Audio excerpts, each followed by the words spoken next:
welcome back to another Take the Lead podcast. I am your host, Tara Chantel. My listeners, I got another bag talk session for you today, and this one is something special. We got Dre Baldwin in the building, 9-year pro athlete, a content pioneer, work on your game, an author of not only 27 books.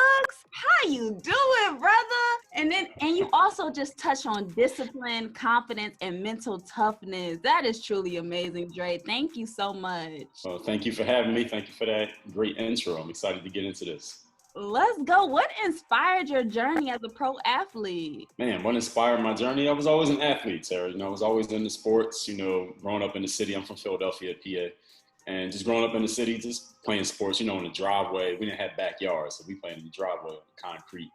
And then eventually, migrated to the playground and played a little bit of football, but I never got the equipment for football, so I never really played. Then I tried baseball. I wasn't really that good at that. And then went over to basketball. The good thing about basketball is you don't need any equipment. You just show up with whatever you got. You don't even need a ball. You just need one person has to have a ball out of 100 people. You got one ball, you got a basketball game. So that's kind of how I got into sports, and just, the competitor inside of me was, sparked by playing. A good way to get that aggressive energy out, but in a positive way, because there are a lot of other ways you can get that energy out that is not positive, but sports is a positive way to do it. Yes, and especially at such a young age, but you also travel around the world with sports. How was that like? Oh, well, it was incredible. It was as great as it sounds. I mean, you're traveling the world on somebody else's dime at that. So somebody else is paying for you to travel the world, and they're paying you a salary, and your job is to play what is literally amounts to a kid's game every single day. That's your job. Now, that's not to say for all the athletes out there who sometimes hear things like that, they get defensive. It's not to say it's easy to be a professional athlete, because it's not. Because it's a top 1% job and everybody wants it. It's not easy to keep that job, nor is it easy to get in. But compared to people out here working, quote unquote regular jobs, being a professional athlete is maybe the best job you could possibly have. So what is it like? It's as great as it looks times 10. That's the way I would describe it to someone who hasn't been there. Times 10. What did you take away from the game of ball? Wow, what did I not take away from the game of ball? So, everything that I talk about now, Tara, when it comes to this whole work on your game philosophy, the discipline, show up every day, doing the work. As an athlete, you have practice every day. And again, even though you're literally playing a kid's game, nobody feels like being at work every day. I don't care what your job is. So even playing sports, you don't always feel like being at practice. So showing up every single day, that discipline of being a professional is huge. Believing in yourself enough to even put yourself out there. And when you're playing a sport, everybody's watching you at work. I mean, think of it, there's no other job in the world where every single day when you're at work, everybody's watching you. And they make whole TV shows just to talk about what you did at your job the day before. And if you did terribly, they're going to trash you. And people have built careers out of trashing someone for having a bad day at work in the sports industry. And that's the only industry in the world, except maybe politics, I guess, where people's whole careers are based around talking about you, positive or negative. Then is the mental toughness, because we know, Tara, in any profession in life, there are going to be challenges. There are going to be days when things are not working. There are going to be times when things don't go the way that we expect them to go. You're going to take losses. You're going to face setbacks. Can you keep going? Do you stay disciplined? Can you keep believing in yourself and putting yourself out there despite the fact that you had a bad day the day before? And lastly, another thing I took from it is just the initiative of being a go-getter. You had to be a self-starter out here because, like I said, in the professional sports world, who doesn't want that lottery ticket to be a ball player, football, baseball, basketball? Or even if you talk about being a rapper or a model or an actor or an actress, these are jobs that a lot of people look from the outside looking in. They're like, I would love to have that job. And there are millions of people who are trying to get these positions who just can't get them. And the thing about the sports world, especially in team sports, there's a limit to how many people can get that job. I don't know if there's a limit to how many actors or actresses there can be. I think anybody who can, if you can get a gig, you get a gig. But in basketball, there's a number, a hard number on how many people can play in the NBA, how many people can be on this team, that team, overseas, NFL. Everybody can't make it. So just being good is not good enough in the sports world. You have to outperform the other people. It's kind of like they say, the old cliche, if you're being chased, you and another person getting chased by a bear, you don't have to be faster than the bear, you just got to be faster than the other guy. So that's the whole thing in the sports world. You have to be better than somebody else. It's not about how good you are in a vacuum. You have to be better than other people. And that is the competitive thing that I got from sports, that, you try to take it to the business world as best you can. It doesn't translate directly. It's a little bit of a mental transition, but that's all part of the game. Yes, being a businessman is so key, because what if things don't go the way as it planned out? And I love how you said about having haters. Like, people are gonna critique the game of ball, especially just from the court side, not even in the game. A lot of people got something to say when they're not even playing the game. How do you handle those type of people? Well, wow. Well, it depends on how they come. If somebody's coming correct, I won't always get mad at it. Like, I don't know. I didn't play in the NBA. I wasn't playing on TV, so it's not like I was ever the subject of these, like, the Stephen A. Smith or Skip Bayless or something like that. But let's say I was there and I had a bad game, and then they're on TV saying that I had a bad game. I can't be mad at that. I would have to say, you know what, they're right. I did have a bad game. They get to say that. And as long as they're fair and they give me my credit when I have a good game, it's all good. As long as people keep it, the thing that I like to say, because I put out a ton of content, which you have mentioned, and not everyone agrees with everything that I say in my content, and that's completely fine. And I tell people, when I put out something, I tell people, listen, I'm giving you my opinion. This is my perspective. I'm going to tell you why I have this perspective. But if you disagree, it's all good.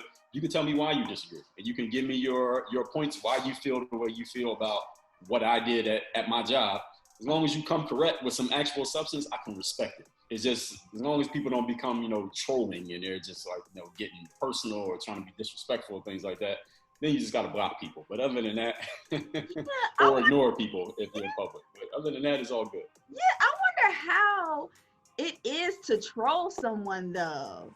Like, I wonder what has to stem for going within yourself to have to really try to shove it down somebody's throat and take it personally like that. Man, well, what you have to understand, Tara, is that, you're here on this microphone. You have a show. Most people in life don't want to put themselves in that position of being the one who is on the stage. Because when you step on that stage, you are opening yourself to criticism. You're opening yourself to being judged and critiqued. And that's what makes the stage the stage. A lot of people don't want to step on it, because if they do, they know that they're going to get criticized the same way that they criticize other people who step on that stage. So stepping on that stage is not for everybody. It is not for everybody to put themselves out there in this lifetime period. So some people choose to stay, in the audience, which is fine. The stage is not for everybody. And some of them can stay from the audience and they can have their opinions and they can be objective, they can be fair. But there are other people out there who, they put those judgments out there, that what becomes what we now know is trolling. It's just because, to me, what I talk about is just people's own self-judgment. But instead of looking into themselves, which takes a lot of work and it takes a lot of humility to look into yourself and criticize yourself, people take those same criticisms that they should give to themselves and they project it out onto other people. So that's where that comes from. Yeah, it really is. It takes a lot to take full responsibility of your own actions and try to make yourself better instead of pointing blame at other people. But like how you mentioned, you go on stage, you are a motivational speaker, you speak at tons of different engagements. How did you get over your fear and to step truly into that boldness of not caring about the judgment? Man, well, I'll tell you, one of my first public speeches that I can remember, I was in second grade. I was in elementary school. So I had decided to run for, it was like class treasurer. So this is elementary, so it only goes to fifth grade.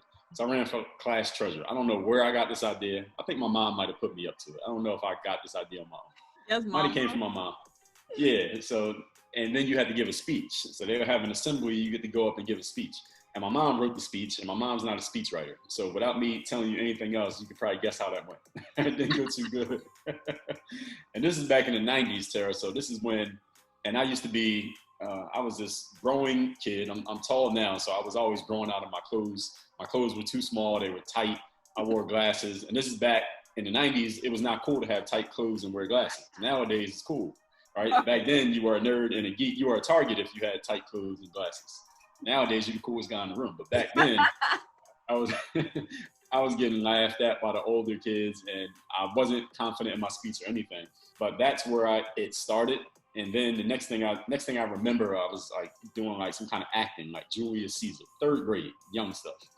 And then the next thing, just fast forwarding, I started just making videos online, and I just knew I had something that I wanted to say. And the thing that I tell people to get over the self-consciousness of being on camera or on stage or something like that is really not a matter of avoiding the self-consciousness. It's just a matter of you talking about something that you care about enough that you're not even thinking about the self-consciousness. When you care enough about what you're saying, you're not really thinking about, or how are people judging me? How do I look? Am I saying the right thing? How am I coming off? It's not even crossing your mind. If you're thinking about that, it's because you're not focused enough on your subject matter or your audience, whoever you're trying to deliver to. And when you find that right mix of subject matter and audience, you stop thinking about what people are thinking about you. That's self-consciousness. And when you're self-conscious, all your attention is going to yourself. And we all know the law of karma, that if you don't give any energy out, you don't get any energy back. So when your focus starts to go on giving energy out, meaning you're really focused on your audience and really focused on your message, the law of the universe says you're going to get energy back. People are going to respond to that. The right people are going to hear it. The right people are going to find it, and they're going to give their attention back to you. So that's really the formula, is just finding the right message and the right audience to hear it. Come on, Bag Talk. That was a key component right there. But you also give so much content. You bring so much value to your audience and to just this world. How do you continue to keep this momentum and having this consistency? Because that's where a lot of people lack, and that's why they don't get started, because they don't have it in them. Like, you truly got it in you to be consistent like that. What is the secret formula? Well, first of all, we have to give some credit to luck. I mean, luck plays a role in success in life. I graduated from college in 2004, and this is right around the time that the internet started to become the internet, if you know what I'm saying. So this is right when blogging started to become a little bit hot. That's where I first started. I started as a blogger online. And at the same time, that same year, this brand new website called youtube.com came out in 2005. And this is when I started playing ball professionally. So I had some game footage of myself playing ball from an exposure camp. It's basically like a job fair for basketball players. And I put a little bit of that footage on YouTube just for me. It wasn't because anybody was looking for me, but it was just my footage. And people started finding it. And they started, asking, hey, how often do you practice? Can you make a drill? Can you do a video about dribbling or about dunking or about shooting threes? So I said, all right, I go to the gym every day anyway. I'll take my little cheap $100 camera and I'll just record myself every day. And I just started doing it, not because I was trying to build a brand. We were not even using that phrase back then. Not because I knew content was the thing. We weren't using that phrase. It was not because social media, there were no influencers in 2005, none of those things. I was just doing it because I figured, when I was coming up playing ball, Tara, nobody taught me how to play. Right? My dad's not an athlete. I don't have any brothers. Nobody in the neighborhood took me under their wing. I basically learned on my own through trial and error. This is without Instagram, without YouTube. So I figured, all right, there's some players out there. This is what I realized. There's some players out there who are where I used to be. They want to learn, but there's nobody to teach them. But now they have the internet. So this random guy who was me, he looks like he knows what he's doing. Maybe I can help them. Let me just put my workouts on the internet. And if they can learn from it, fine. If they don't, fine. I didn't really care. Again, there was no business opportunity in social media back then. We didn't even have a phrase social media back then. So I was just putting it out just giving back. I guess you could call it giving back. And that's not even what my intention was. It was just, let me just put this out so I could just see myself. But eventually it morphed into, I was touching people. I was reaching people who, again, they weren't going on the internet typing in Dre Baldwin. Nobody knew who I was. But that's how it really started. In answering your question, it was in me. I just had that value in me that I wanted to share with the world. And I'll go back in the story, but it was maybe 2002.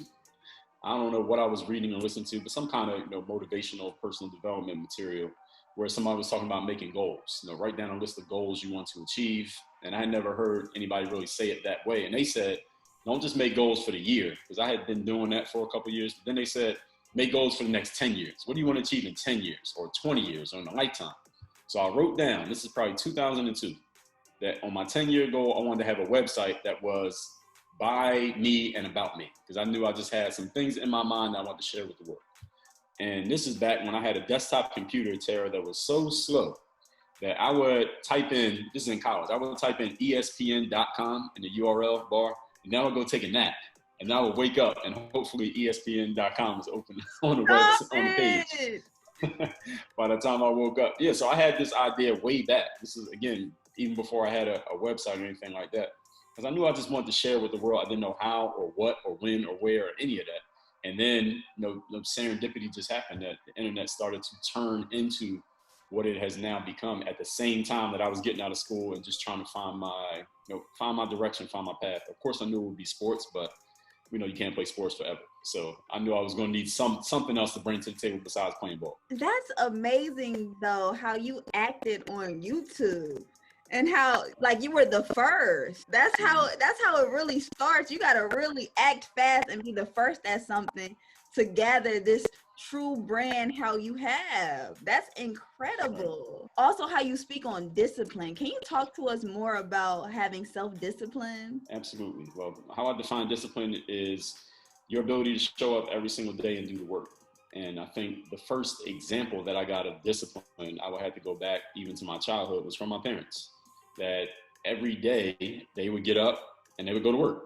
I have one sister, and every day they would get up, and a lot of times it was public transportation they were taking. They didn't even have a car all the time. My dad was taking public transportation like an hour, 2 hours away to go to work. He didn't even work in the city. And my mom going to her jobs. And neither one of them seemed to really love their job. But they talked about it like it was a necessary evil. It wasn't like they were so excited to go to work. But they did it every single day. And it was just the example that they set. And they never sat my sister and I down and said, hey, do you see what we're doing here? It was just the example. And, as they say with parents, your kids don't do what you say, they do what you do. So they had set the example, and I think that's where it first started for me. So when I went into the workforce as a teenager, working at McDonald's and Friendly's and stuff like that, I was always an employee that I was trusted to show up. They always knew that I would show up and be on time and things like that because it was just ingrained in me. And then when it came to sports, you got to show up every day. When you play on a sports team, every day is practice. You don't always feel like it, but if you don't show up, you won't be on the team and you won't play in the game. So it was just always showing up. And then when I got to the internet, I saw that there were a lot of people, even early on, there started to be a lot of people publishing videos and blogging and things like that. So I asked myself, I always had it in my mind, what do I bring to the table that nobody else does? What can I say about me that nobody else can say? And I said, all right, how about I put out a video every day? Why not write a blog post every day? Nobody else is doing that. I could do it every day. That I could beat anybody at that. And it's not a secret formula. Like everybody can see it, but nobody else is going to do it. So that's what I decided to hang my hat on. Can I do this every single day? And at first, it's not as easy as it looks. I mean, I make it sound easy talking about it now, but when you first start, it's not easy. But then once I got into the groove of it, it started to become just a normal thing. It just becomes, you get conditioned for it, you get used to it. So when it comes to discipline, for everyone out there, that to circle back and answer your question, that's what worked for me. But for anyone else out there, you have to find something that you care about enough that you're willing to be disciplined. That's the key to discipline. You can't force yourself to be disciplined. If somebody said, Dre, you're disciplined, you learn to play the violin, probably not. I probably can't be disciplined on that because I'm not excited about playing the violin. But I'm excited about, if I want to write an article every day, if I want to put out a show or a video every day, I can get excited about that. So you have to choose something that you care enough about that you are willing to have the discipline. That is the hack, if you will, to being disciplined, so that you don't have to think about it, you don't have to force it. You try to force discipline on yourself, you're probably going to fail. So there are probably people listening to this who have tried and it didn't work.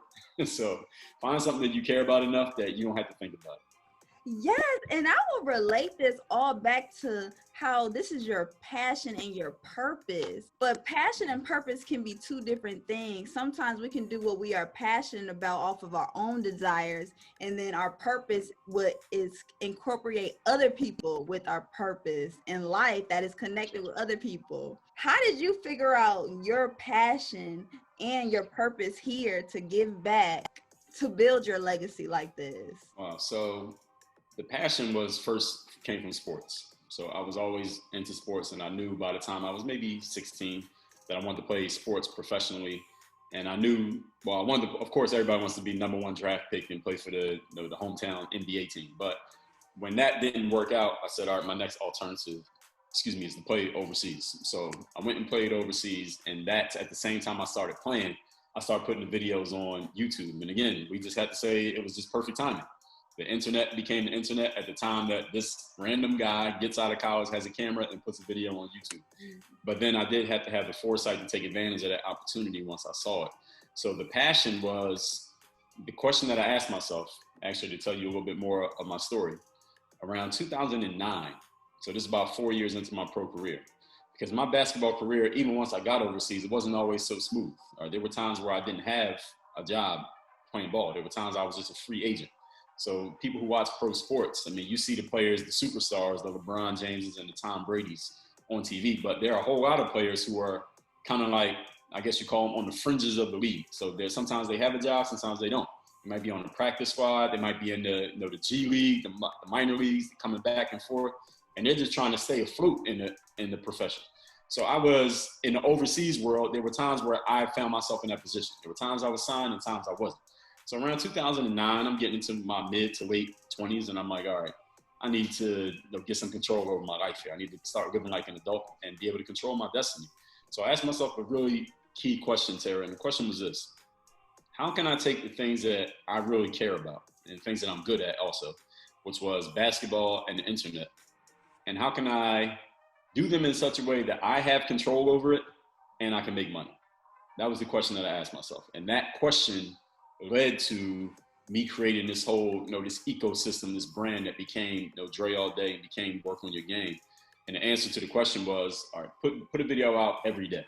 And this is around the same time that Google had purchased YouTube and they started letting you monetize the videos. Because for those of you millennials who don't know, there used to be a time when you could watch YouTube videos and there were no ads. I miss those days. Yeah, you had to ask them. You had to ask YouTube to put ads on your videos back then. Nowadays, you got to ask them to stop putting ads on your videos. But back then, and that's when I said, all right, I can make a few dollars doing that. Then let me, put some more time into this website that I have here. Let's see if I can make this into something. And then, I started creating my own products and services, again, around 2009, 10, around that time. So that's when I really started to take control over my destiny. And most people who know me from the internet, even basketball players, they don't know me from overseas. They know me from YouTube, because who watches overseas basketball games from America? Nobody. But everybody watches YouTube. So that's where everybody really knows me from, is YouTube video. A lot of players know me from YouTube don't even know that I played professional basketball. So I still get questions about that to this very day. So it was a little bit of luck, a little bit of timing. It was me taking advantage of that luck and timing. And, everything else kind of worked out from there, and just seeing how things change, seeing what's going on, and just moving with the times while at the same time, staying myself. And that another thing that happened in this part of the story around this 2008, 2010 period was a really big period for me, not only with playing ball, but also building what has become my brand now. Was in 2009, I was at a 24-hour fitness gym. This is like 4 a.m. And I had my camera with me. I just finished the workout. And at this time, I had been putting videos on YouTube, and I was starting to build up a little bit of a buzz online. But again, there's no influencer, there's no ad revenue, none of that back then. I just had people leaving comments on videos. It meant nothing back then. And players would always ask me for advice and tips and help. They kept asking those same 3 words: advice, tips, and help. So I was thinking about it while I was finishing my workout in the gym. And I just turned on my camera and started talking. And I said, listen, you players out there keep asking me for advice on getting better at basketball. But here's the thing. Here's why I'm where I'm at and you're where you're at. I'm in the gym working out.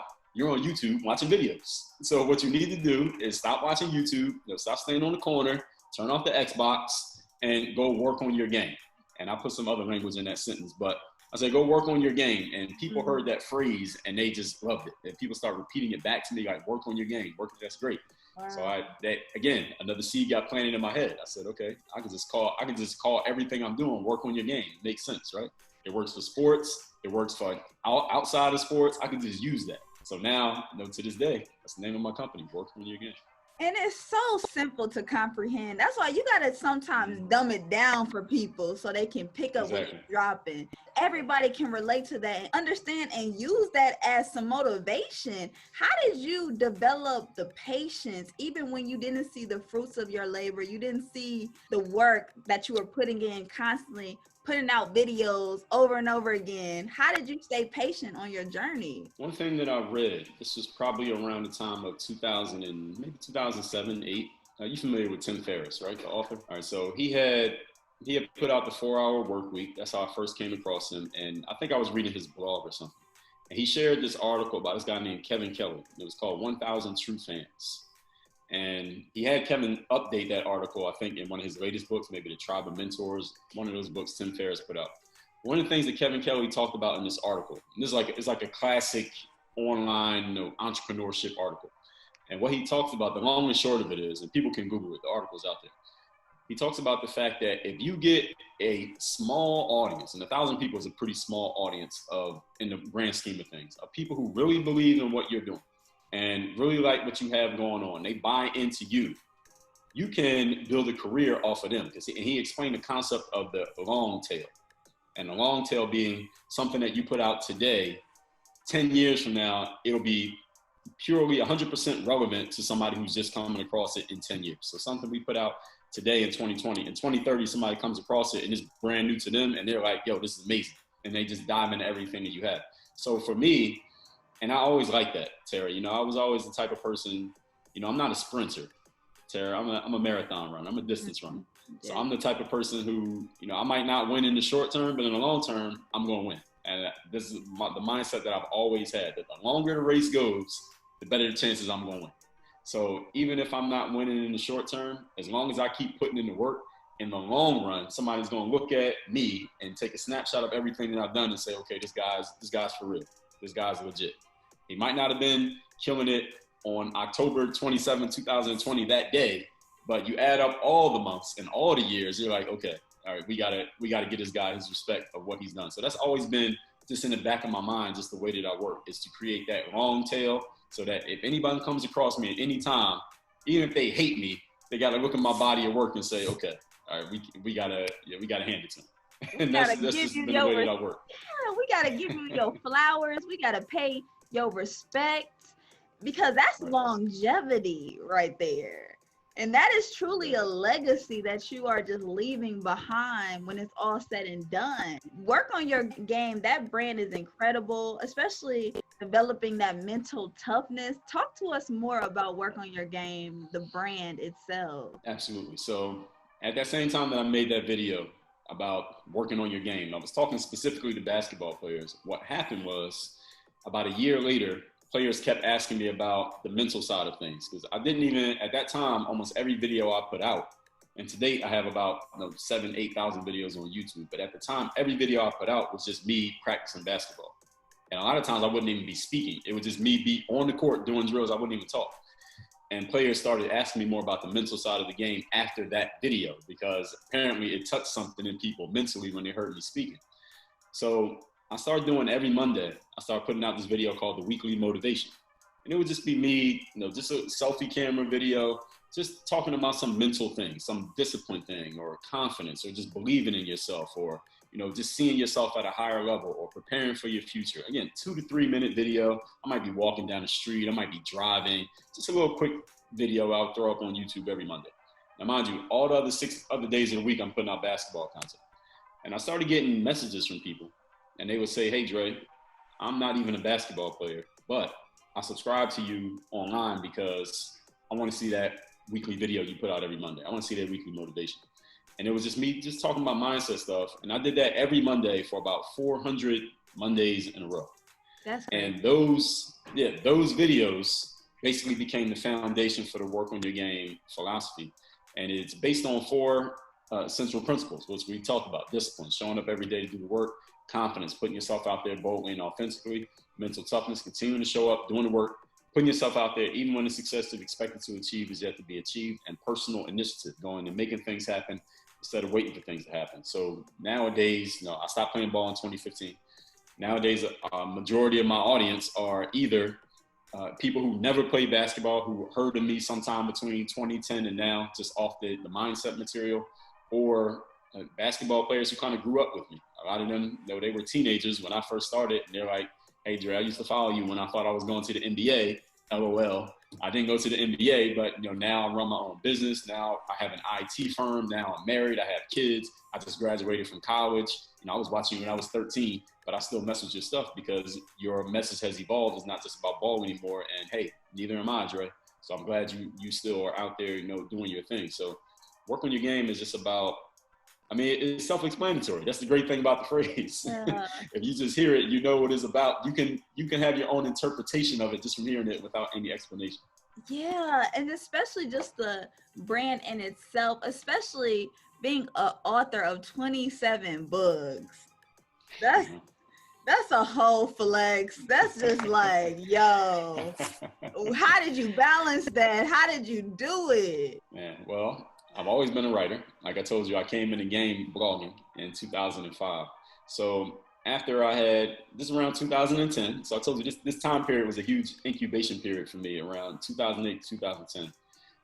I had shared a little bit of my story in videos on YouTube, basketball players asking, and they just kept asking about my story. So I said, all right, how about because at the time, this is when Kindle Direct Publishing first started. It became part of my content. I found out about it, that you could actually write a book and put it out with no gatekeepers, nobody's approval. You just put out a book.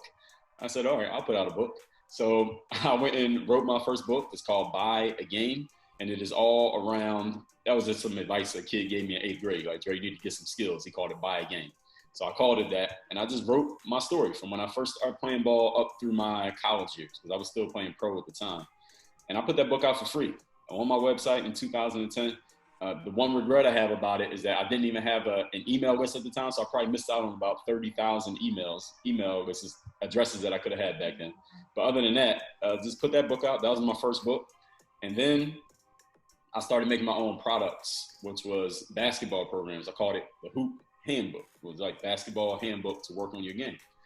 And after I made a few of those, one day some random commentator, because the idea for Hoop Handbook, the basketball products, came from a YouTube comment. So I don't suggest that anybody listening to this go into YouTube and start reading the comments. It's not a good place not a good place for reading. But in 2010, I still read the comments on my material. In 2010, somebody said to me, hey, Dre, you make all these hoop handbooks, but you always talk about mindset. You do weekly motivation videos. Why don't you make a mental handbook? So I said, okay, I will. I went and wrote the book, the mental handbook. Still sell it to this day. And then I made another book about motivation, another one about confidence. I made one about playing basketball overseas for players who want to play. So really, all I actually do, even to this very day, Tara, is every piece of content or product that I make is just answering a question. I just listen to the questions that are being asked or the questions that are being implied. Because sometimes people don't even know what their question is, but they're having a challenge. And I just answer that question. And I give them the answer through an interview like this, through a piece of content, through a book, through a course, through a membership, something like that. And that's all I do, just answer people's questions.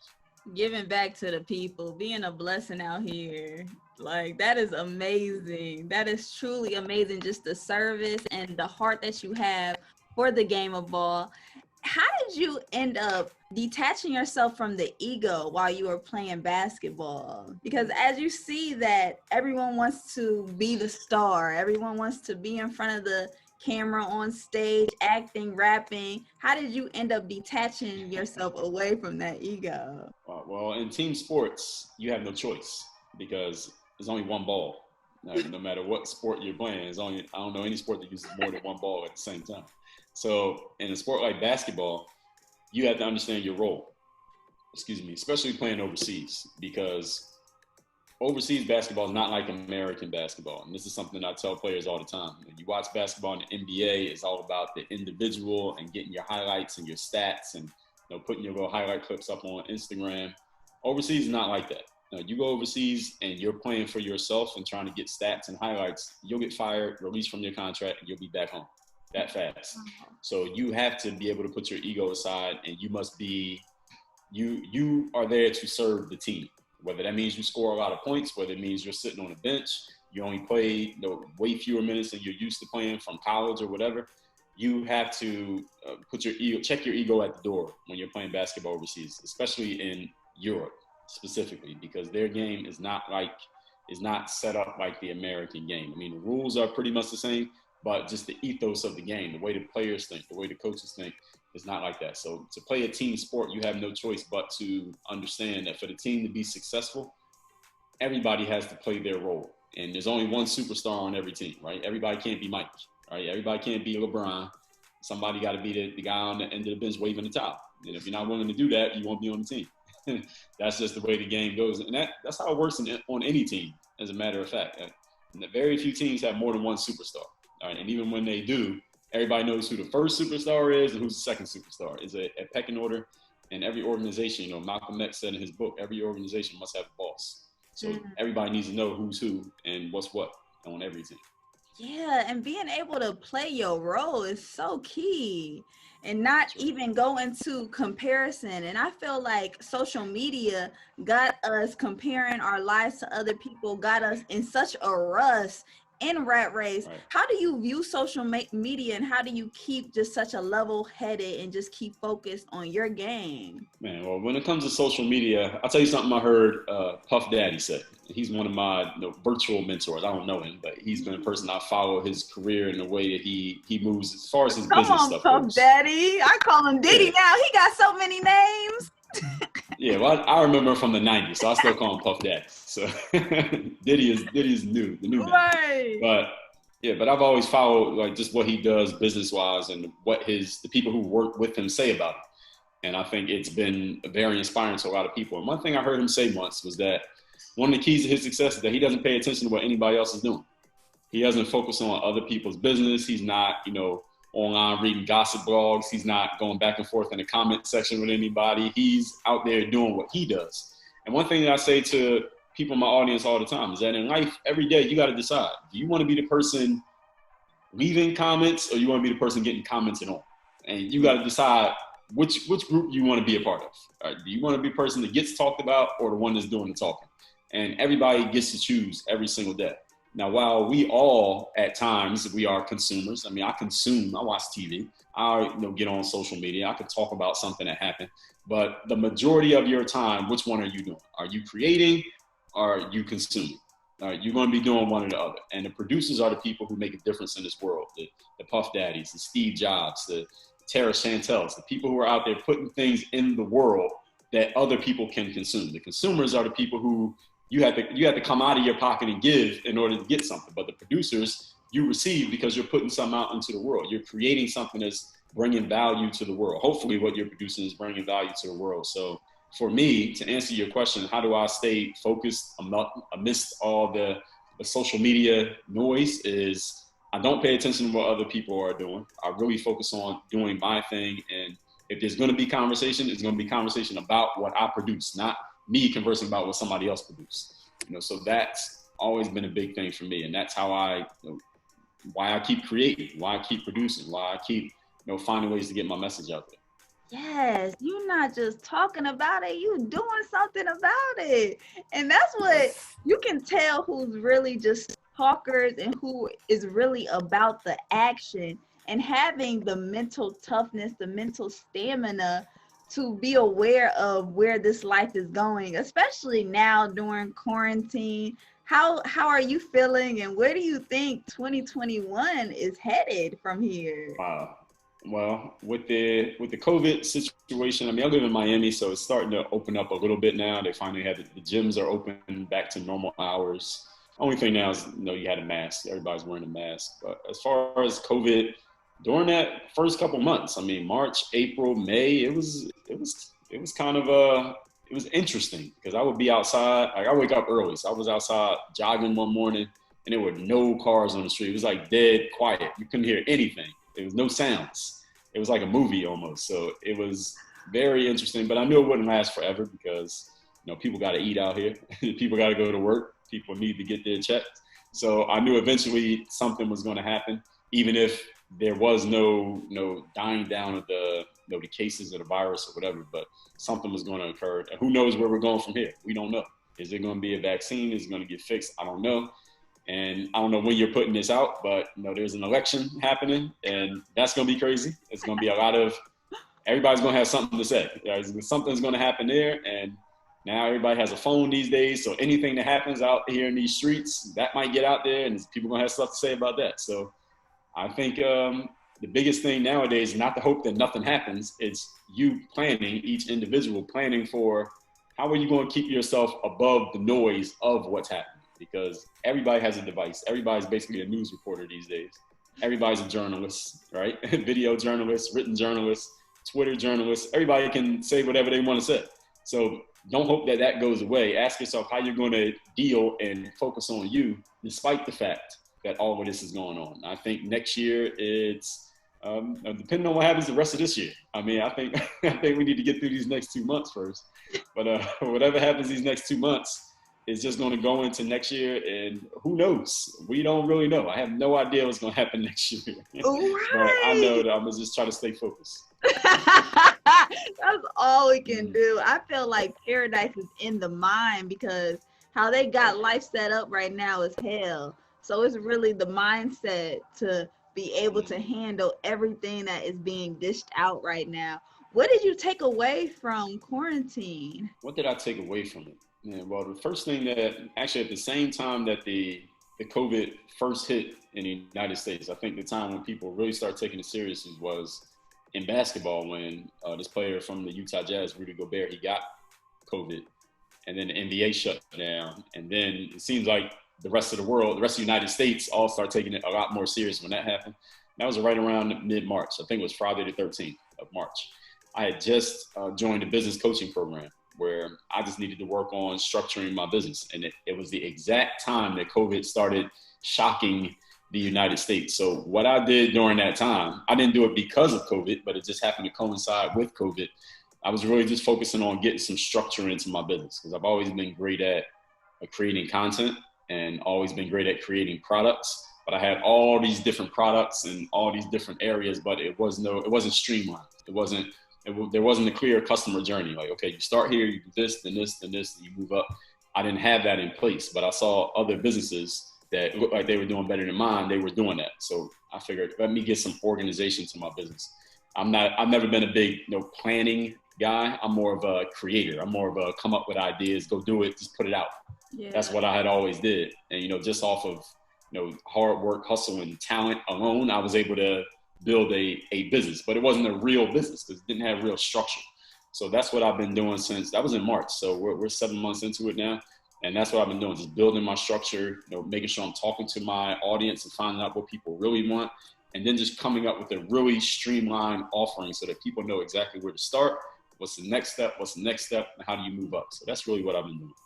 Yes, getting busy, not taking this time for granted, because it really is self-reflection, and you can really come out of this stronger and better than ever if you are planting those seeds and doing the work right now. Cannot take this time for granted. How do you handle rejection and look at it as redirection? Great question, Sad. It takes me to another part of my story. So playing basketball. I didn't start playing. I didn't get into basketball until I was about 14 years old. And I tried out for my high school team in Philadelphia. We didn't have a JV. We didn't have a freshman team. It was just one team. So everybody tried out for the one main team. I didn't make it my freshman year, sophomore year, or junior year. I got cut all 3 years. So most players who want to play basketball, you get cut 3 years in a row, they usually just give up. Like, okay, I'm going to do something in life, but not basketball. But I kept playing. Made the team my senior year, and I sat the bench. Only scored 2 points per game my senior year. And now 2 points is a lot if we're playing soccer or hockey, but not in basketball. 2 points is not a lot. It's like one shot. So I ended up walking on in college at an NCAA Division III school, which is, for those of you who know sports, that's the third tier of sports. Most D3 athletes aren't thinking about going pro, and let alone do they actually make it happen. But I was able to make it happen, even though I didn't even play my senior year of college ball because a new coach had come in, a different coach from the one who had brought me into the program, and he cleaned house. So I wasn't on the team anymore then, and that was another rejection that I faced. And when I graduated from college, before I got on overseas, because there was a gap year between my graduation and when I actually got my first contract, I went back home to Philly, to the same house I grew up in. My parents were asking me, okay, son, you got a college degree now. What are you going to do? And I told them I wanted to play professional basketball. Now, mind you, to them, this sounded crazy because they're like, all right, this boy, he didn't start playing until he was 14. He didn't even play but 1 year of high school, and he sat the bench the year he was on the team. He walked on at a D3, which my parents are not big sports. My dad's a sports fan. My mom knows nothing about sports. They know that you can easily Google and find that D3 athletes don't produce professional athletes, professional players. And then I didn't even play my senior year. So when I told my parents I wanted to play professional basketball, my mom was like, she started asking me some really good questions. She said, well, do you have any prospects? Do you have a job offer? You have an agent? Do you have a plan? You have a strategy?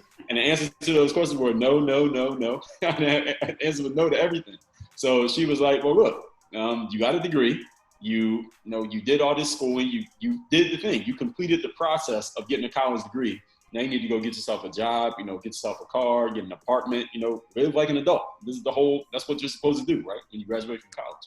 So I wasn't mad at my parents for, feeling that way, because everything they said was reasonable, logical, and fact-based, all of it.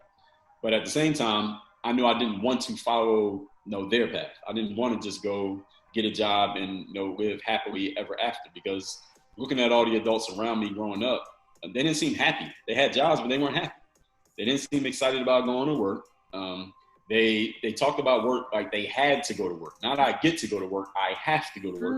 And then they didn't have money. My parents would say things like, do we look like we're made of money, or money doesn't grow on trees? And those cliche statements about money just not being available, even though they were always at work. So I'm like, okay, I don't want to grow up and do this for the next 40 years of my life, because that's what it seemed like all the adults were doing. So I was always looking for something else. So that is what had the seed in my mind. It's kind of like the fertile soil in my mind. I was looking for anything.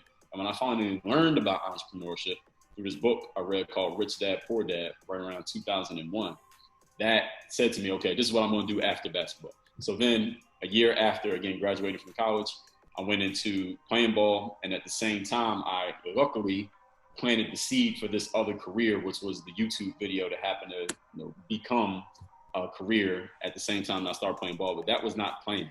That's just something that happened. So to answer your question, to tie all this up and answer your question, I dealt with the rejection. It happened mostly in sports. It wasn't so much rejection on the business side of things, not so much, at least not as pronounced that I remember that way. But just dealing with the rejection in the sports, and then the fact that I rallied back and was able to make it happen, it just makes the story more interesting. It makes it more interesting for me to tell the story, and then other people who have faced rejection, they hear me say that and they say, okay, this guy faced rejection like I did, and he kept going and he made something happen out of it. So let me listen to what he has to say. Maybe his principles can help me. So that's really what I do.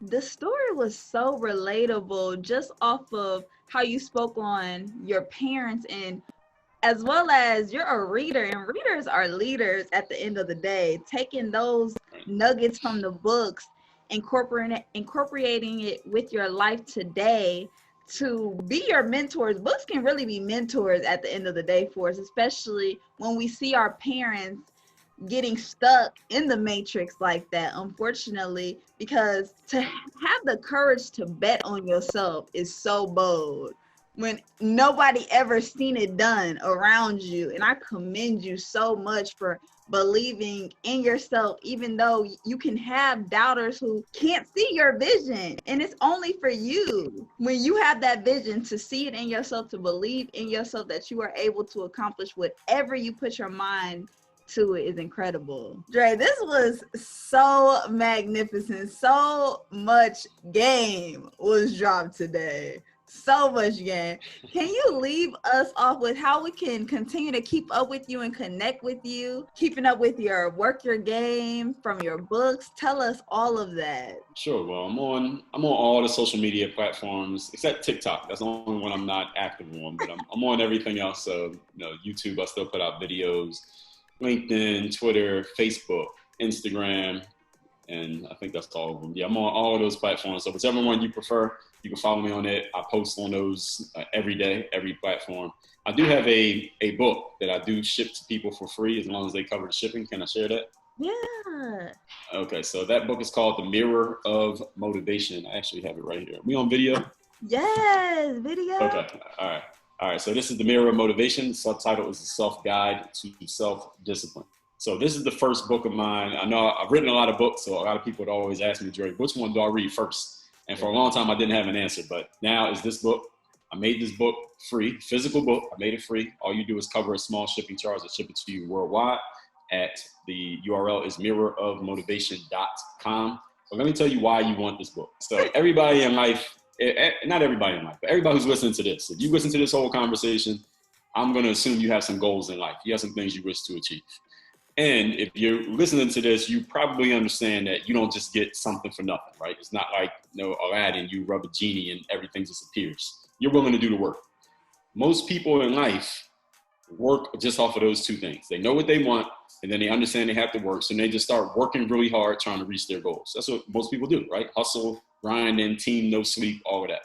The challenge is many people never ask themselves a critical third question. So the first one is, what do I want? Second is, what I had to do. Third question is, who do I need to be? What type of person do I need to be in life while I'm doing the thing in order to achieve the outcome? In other words, what kind of energy do I need to have? How do I need to step into the room? Who do I want to see when I look in the mirror? How do I want people to feel when they come across me? What kind of way do I want to change the energy of the room when I walk into it? That's what this book is about, the Mirror of Motivation. What this book is going to do is help you answer that question. Who do I need to be, with the frameworks that help you tell yourself what type of person you need to become. And that's why the book is called The Mirror of Motivation. This is not Dre motivating you. This is not some motivational speaker hype up video you watch on YouTube before you go to work. This is you telling yourself who you need to be, because while YouTube might not always be available, I won't always be around, Tara won't always be around to answer your questions, you will always be there wherever you go. So that's why this book is going to help provide you those frameworks. You can get this book for free. I've already paid for the book. All you do is cover the shipping. Go to mirrorofmotivation.com. Just the title without the word the, mirrorofmotivation.com. I'll ship this book to you worldwide, anywhere that you live. That's where you start. That's amazing, Dre. That is amazing. And I truly appreciate your time. I truly appreciate this dialogue. It was so intellectual, so much nuggets. I really hope the listeners just took out their notepad and wrote all the game that you dropped for us. Oh, absolutely. I hope we gave people some value here today. So I definitely appreciate the questions and conversation. We did. And can you leave us off with building our confidence? You mean something people can do to build their confidence? Yes, we can help the people, help us, help me, ways that we can build our confidence. Okay. The thing that people need to understand about confidence is, in order for you to step into a different version of yourself, in order for you to start becoming, like I just talked about, the person that you need to be, understand that there's a lot of people talk about this concept of fake it till you make it, right? We've all heard of this, right? You pretend to be something that you aren't quite that person yet, but if you pretend it for long enough, then eventually you become it. I'm going to let you know that fake it till you make it is not real. Fake it till you make it is an oxymoron. It's not a real thing. The thing that people have to remember is that the human brain understands, it takes everything you say literally, right? So if you tell yourself that you are faking it till you make it, your brain understands, your subconscious mind knows that you're faking. It knows that it's temporary, which means it won't last forever. It is eventually the clock strikes 12 and Cinderella goes from wearing a beautiful ballroom gown back to the rags, right? Because you told yourself that you're faking. So what you want to do, instead of faking it till you make it, you want to become it. Because once you decide to become something other than what you've been, it becomes real. And this is not something that you learn over 6 months of training. It's not something that you have to take an 8-module course for. This is something that you can do immediately at the moment that you decide you want to become something other than what you've been. And what people need to understand about confidence is, yes, it does mean, believing in yourself and knowing that you can do it, and, continuing to give yourself positive talk. All of those things matter. Acting in the face of fear, all of those things. But one of the key things about confidence that a lot of people don't talk about, now I'll give it to you here, is it is your willingness to give yourself permission to no longer conform to being who you've always been. It is telling yourself that it's okay. I don't have to live up to what everyone expects from me. I don't have to keep being that person if I don't want to be that person anymore. If I've been this type and this is the way that I see myself, this is the way the world has seen me, I give myself permission to no longer be that. I give myself permission to be somebody different. That's what confidence is about. And that's the way you can change your confidence in an instant. Confidence is not a 6-month plan. You don't need a 30-day strategy. You can change your confidence right now as long as you make the decision to be something other than what you've been to this point. That is powerful. That mindset shift can really enhance your life overall. Dre, this was truly amazing. Thank you so much. That was powerful. Okay, back talk complete. Thank you. Thank you.